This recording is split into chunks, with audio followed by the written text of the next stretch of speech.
नमस्कार, आप देख रहे हैं जी बिजनेस। मैं हूं स्वाति रायना। 1 जुलाई से जीएसटी लागू होना है, थोड़ा ही समय बाकी है और जाहिर है उसके पहले कारोबारी हर तरह की समस्या का हल निकालने की कोशिश में जुटे हुए हैं। कारोबारियों की मुश्किल आसान करने के लिए बाजार में कई तरह के सॉफ्टवेयर भी मौजूद हैं। मतलब जितने भी तरीके के टैक्स उन्हें भरने हैं वहां पर सॉफ्टवेयर उनकी मदद करने जा रहा है और इस खास शो में हम इन्हीं सॉफ्टवेयर के बारे में आपको बताएंगे, ये जानने की कोशिश करेंगे, अपने एक्सपर्ट से समझेंगे कि आपके लिए कौन सा सॉफ्टवेयर होगा सबसे बेहतर। साथ ही अगर आप सॉफ्टवेयर खरीद पाने की स्थिति में नहीं है तो आपके पास क्या विकल्प है। इस पर चर्चा के लिए हमारे साथ कुछ खास एक्सपर्ट्स भी जुड़ेंगे, लेकिन उससे पहले ये रिपोर्ट देखिए।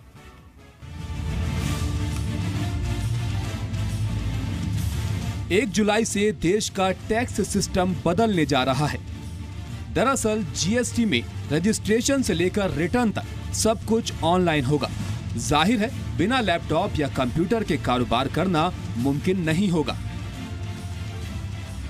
लिहाजा मौके का फायदा उठाने के लिए कंपनियां धड़ाधड़ अपने प्रोडक्ट बाजार में उतार रही हैं। टैक्स के इस नए सिस्टम पर शिफ्ट होने के लिए बाजार में कई कंपनियों ने अपने सॉफ्टवेयर लॉन्च किए हैं, लेकिन कारोबारियों के लिए इनमें से कौन सा सॉफ्टवेयर बेहतर है ये जानना बहुत जरूरी है। साथ ही ये भी समझना जरूरी है कि कंप्यूटर या सॉफ्टवेयर लेते समय किन बातों का ख्याल रखें। दरअसल जीएसटी से पहले ऐसे कंप्यूटर बाजार में आ रहे हैं जिनमें पहले से जीएसटी से जुड़ा सॉफ्टवेयर इंस्टॉल है। जीएसटी से जुड़े ट्रांजैक्शन को सरल बनाने के लिए लेनोवो ने इंटेल के साथ हाथ मिलाया है और नोटबुक, लैपटॉप की खास रेंज को बाजार में उतारा है।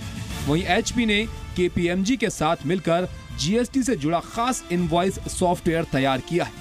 दूसरी ओर एसर ने सॉफ्टवेयर कंपनी टैली के साथ मिलकर बिजगुरु नाम से नया प्रोडक्ट लॉन्च किया है। लेकिन बाजार से सॉफ्टवेयर लेते वक्त आपको कुछ बातों का ख्याल रखना भी जरूरी है। सॉफ्टवेयर का जीएसटी कंप्लाइंट होना सबसे जरूरी है। कंपनी सेटअप के लिए ऑनलाइन रजिस्ट्रेशन सरल हो, इनवॉइस मैचिंग के लिए सरल फीचर मौजूद हो और डिजिटल इनवॉइस की व्यवस्था हो। जीएसटी सॉफ्टवेयर सॉल्यूशन 18 से लेकर 35,000 रुपए तक में मिल रहे हैं। कारोबारी ऐसे सॉफ्टवेयर पर सरकार से सब्सिडी की भी मांग कर रहे हैं। लेकिन आपको बता दें, चलिए आपको बता दें कि आखिरकार उन कारोबारियों के लिए जिनके लिए सॉफ्टवेयर उपलब्ध है, कैसे आपको इसका इस्तेमाल करना है। स्मॉल टाइम ट्रेडर्स है, उनको कई तरीके की हो सकता है दिक्कतें सामने आ रही हो, तो ये जो सॉफ्टवेयर है आपके लिए कैसे मददगार साबित हो सकता है। इस वक्त हमारे साथ Praveen Khandelwal, general secretary CAIT हैं। साथ ही हमारे सहयोगी समीर दीक्षित इस वक्त हैं, जिनके साथ कुछ कारोबारी हैं, रिटेलर्स हैं। उनसे समझने की कोशिश करें कि आखिरकार इस समय जब जीएसटी को लागू होने में थोड़ा ही समय बाकी है, आपको रजिस्टर कराना है, तो किन किन दिक्कतों का सामना वो कर रहे हैं और हमारे जो एक्सपर्ट्स हैं वो इनका जवाब देने की कोशिश करेंगे। समीर, आपसे समझना चाहेंगे, तमाम कारोबारियों से आपने बातचीत की है, उनकी दिक्कतें उनकी जानने की कोशिश की है। आखिरकार जब उन्हें अब इस सॉफ्टवेयर में रजिस्टर करना है, तमाम जो कंप्लायंसेस हैं उनको फॉलो करना है, क्या परेशानियां इनिशियली पेश आ रही हैं? जी बिल्कुल स्वाति, मैं सबसे पहले आपसे समझना चाहूँगा कि आपने क्या इसमें जीएसटी को लेकर आपने खुद को रजिस्टर किया है, और अगर किया है तो क्या कुछ चैलेंजेस, क्या कुछ दिक्कत आपने इसमें फेस की है? देखिए, मेरे पास क्योंकि हम लोग अपने आप को थोड़े से बिगर ट्रेडर हैं, थोड़ा अफोर्ड कर सकते हैं चार्टर्ड अकाउंटेंट को, तो मेरे केस में मेरे चार्टर्ड अकाउंटेंट ने किया था और मेरे अकाउंटेंट ने किया था, तो जो भी प्रॉब्लम आई वो उन्होंने आपस में मिलकर कर ली। बट किसी स्मॉल ट्रेडर के बारे में जो लोग रजिस्टर कर रहे हैं उनको काफ़ी प्रॉब्लम इसमें आ रही है। ओके, स्मॉल ट्रेडर्स के लिहाज से समझना चाहूँगा कि यहाँ पे टेक्नोलॉजी का भी शामिल है, तो कितनी दिक्कत या कितना आसान उनको रजिस्टर करने में इस वक्त होगा? ऐसा आप पूरे ट्रेड को 3 हिस्से में बांट सकते हो, एक फुली ऑर्गेनाइज्ड, एक सेमी ऑर्गेनाइज्ड और एक अनऑर्गेनाइज्ड। जो फुली ऑर्गेनाइज्ड है उसके पास ERPs एंड SAPs हैं, वो तो ऑर्गेनाइज करके अपना अकाउंटिंग सब कर लेंगे। सेमी ऑर्गेनाइज्ड वो हैं जिनके ऑफिस के अंदर कंप्यूटर्स लगे हुए हैं और वो टेक्नोलॉजी बेस्ड हैं, पार्ट टाइम अकाउंटेंट आता है या फुल टाइम अकाउंटेंट आता है, वो डाटा तैयार कर लेगा। बेसिकली जो 1 करोड़ तक की टर्नओवर वाले ज़्यादातर व्यापारी हैं, उनके पास कोई सिस्टम और कोई ऐसा इक्विपमेंट नहीं है जिसके ऊपर वो इलेक्ट्रॉनिकली कंप्लायंस कर सके। उसके लिए उनकी 2 लोगों के ऊपर डिपेंडेंसी आ जाती है। एक तो पहली डिपेंडेंसी आ जाती है अकाउंटेंट के ऊपर, चाहे वो पार्ट टाइम है या फुल टाइम है, कि वो डाटा तैयार करके देगा और वो डाटा तैयार होगा और वो फिर वो जाएगा चार्टर्ड अकाउंटेंट के पास या जो भी प्रोफेशनल उन्होंने एंगेज किया हुआ है काम करने के लिए।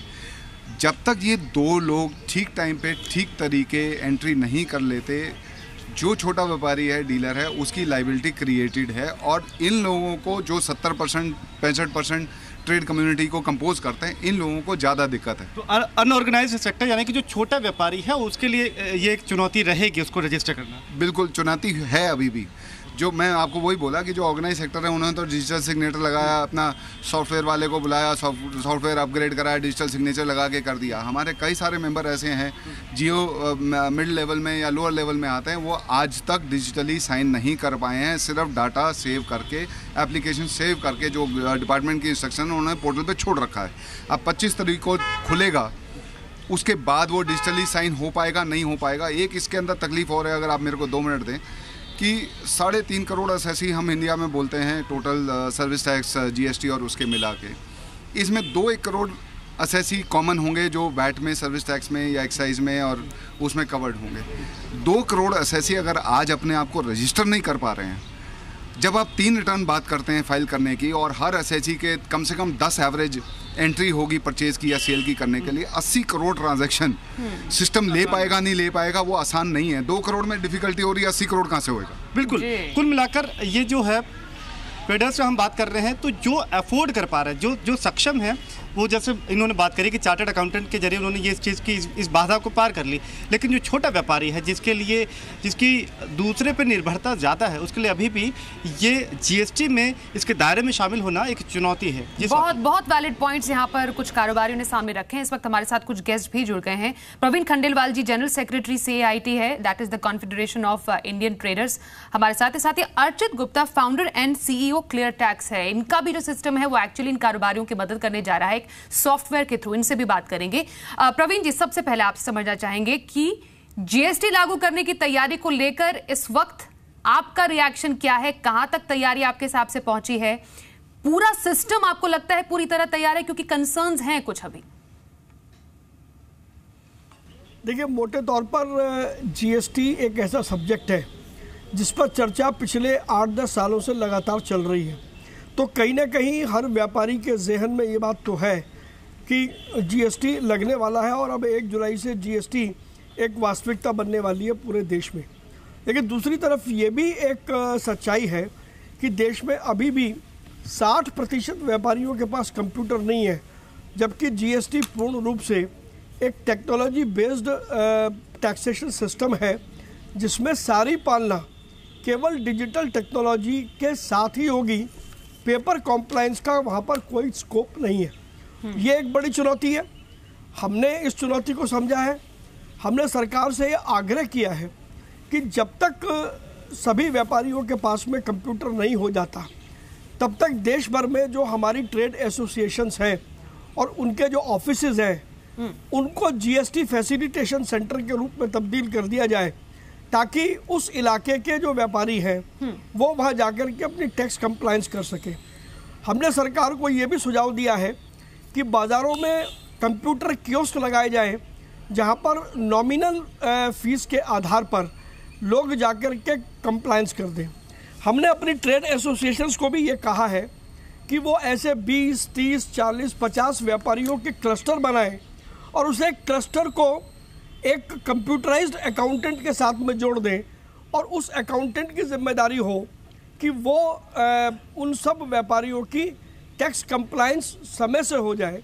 तो एक अच्छा होगा, क्योंकि अब जीएसटी 1 जुलाई से लगने वाला है।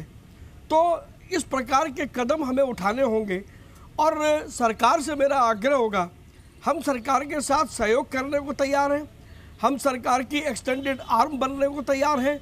सरकार और हम मिलकर के ऐसे उन सभी व्यापारियों की पहली चिंता करें जिनके पास में अभी कंप्यूटर नहीं है, और बाकी पूरे देश भर में व्यापारी संगठनों के साथ मिलकर एक व्यापक आउटरीच कैंपेन चलाया जाना चाहिए, जिसमें जीएसटी के बेसिक फंडामेंटल, टेक्नोलॉजी का रोल क्या होगा, डिजिटल पेमेंट का और जीएसटी का लिंकेज क्या है, व्यापारी को किस प्रकार से अपने आप को और अपने वर्तमान फॉर्मेट को अपग्रेड करना होगा, इसको लेकर के एक व्यापक अभियान चलाए जाने की जरूरत है। जी, तो आपने ट्रेडर्स का यहाँ पर पक्ष रखा, कुछ ट्रेडर्स हमारे सहयोगी समीर दीक्षित के पास भी थे, उन्होंने भी कुछ कंसर्न सामने रखे हैं।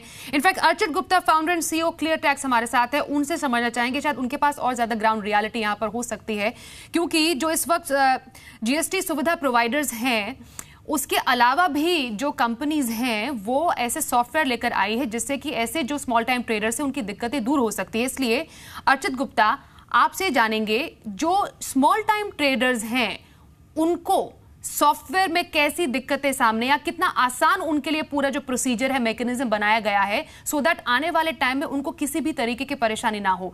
मैं एक स्मॉल टाइम ट्रेडर हूं, मुझे कैसे स्टेप्स फॉलो करने हैं और मैं कैसे सुनिश्चित या कंफर्म हो जाऊंगी कि मुझे कोई दिक्कत नहीं आएगी सॉफ्टवेयर में?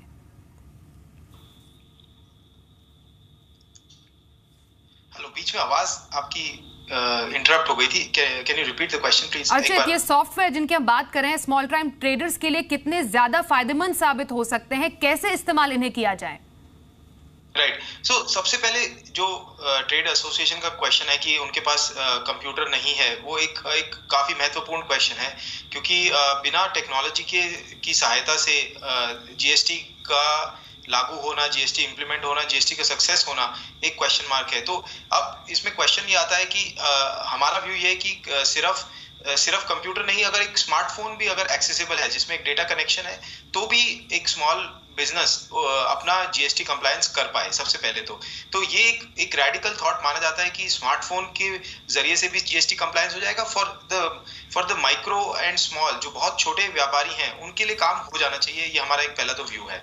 सेकंड क्या है कि जीएसटी में सबसे पहले एक जीएसटी के लिए बिलिंग सॉफ्टवेयर या बिलिंग उनको अपग्रेड करना होगा, कि अपने जो वो वैट के बिल बना रहे थे या सर्विस टैक्स के या एक्साइज के बिल जो बना रहे थे, अब एक जीएसटी के बिल बनाने होंगे। तो जो एक स्मॉल या मध्यम वो व्यापारी है जो उसको अपना बिजनेस चला रहा है, उसको टेक्नोलॉजी का अडॉप्शन करना होगा। अब ये तो अडॉप्शन मतलब किस तरीके से आएगा, जैसे इंडस्ट्री लीडर्स, ट्रेड लीडर्स सुझाव दे रहे हैं कि कंप्यूटर कियोस्क लगा दिए जाएं, कंप्यूटर कियोस्क लगा दिए जाएं, फैसिलिटेशन सेंटर और बना दिए जाएं, या फिर उनके अकाउंटेंट्स सिखा दें, या किसी भी तरीके से। अब इस अर्चित, आप तो कह रहे हैं कि क्या किया जाना चाहिए, बट क्या ऑलरेडी जो सॉफ्टवेयर रखे गए हैं जीएसटीएन के अंडर, आपको लगता है वो सक्षम है actually in small time traders की दिक्कतों को दूर करने के लिए? क्योंकि अगर एक टाइम पे पता चलता है कि साल में हमें 37 लगभग रिटर्न भरने हैं, तो वो जो टोटली जो पूरा एक मैकेनिज्म या प्रोसीजर हो जाता है वो काफी कम्बरसम हो जाता है, परेशानी भरा हो जाता है। तो वाकई ये सॉफ्टवेयर उसको पार पाने में मददगार होंगे ऐसे ट्रेडर्स के लिए?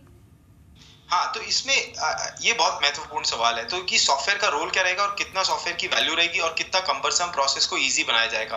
तो हमारा व्यू ये है कि जो गवर्नमेंट का एक सॉफ्टवेयर जो जीएसटीएन देगी, वो एक बहुत ही बेसिक सॉफ्टवेयर रहेगा, जो कि एक आप ये मान लीजिए कि जो सॉफ्टवेयर एक व्यापारी है वो शायद यूज कर पाए या नहीं कर पाए। इसके लिए जो सरकार ने एक जीएसपी प्रोग्राम बनाया और उसके आगे एएसपी बनाए, जिसमें कोई भी आदमी आके कोई भी सॉफ्टवेयर कंपनी या स्टार्टअप या कोई भी सॉफ्टवेयर मेकर इनोवेट कर सकता है, एक नए सिंपल सॉफ्टवेयर बना सकता है। That is a very good move. उसका मतलब ये है कि जैसे हमारी जैसी कंपनी है क्लियर टैक्स, उन्होंने एक सिंपल बिलिंग सॉफ्टवेयर बना दिया कि आप उस बिलिंग सॉफ्टवेयर को आप ऑनलाइन यूज कर सकते हैं, ऑफलाइन यूज कर सकते हैं, अपने मोबाइल फोन पे यूज कर सकते हैं, तो एक जीएसटी रेडी बिल बना सकते हैं। तो इसका मतलब ये है कि आगे इनोवेशन होगा, ecosystem will drive the innovation, जिससे क्या होगा कि जो व्यापारी है उसको और सिंपल और इजी टेक्नोलॉजी मिल जाएगी। आगे क्या पता है वो एक एसएमएस भेज दे तो ई-वे बिल जनरेट हो जाए। इस तरीके से आगे इनोवेशन आएगा, तो technology will keep up with the demand जो कस्टमर की रहेगी। तो मेरा व्यू ये है कि इतना डूम एंड ग्लूम नहीं रहेगा। Software makers will lead the charge of making the technology problem easy. So problem को आसान किया जाएगा, प्रॉब्लम आसान होने जा रही है। लेकिन जो इतने सारे सॉफ्टवेयर अब तमाम ट्रेडर्स के सामने हैं, उनमें से उनके लिए कौन सा सॉफ्टवेयर सही है, वो इतने सारे ऑप्शंस में से कैसे चूज करें, किन बातों का ध्यान रखें, ये भी समझेंगे अपने तमाम गेस्ट से, कुछ और ट्रेडर्स की राय भी लेंगे। एक छोटे से ब्रेक के लिए यहाँ पर रुकते हैं, आप बने रहिए हमारे साथ।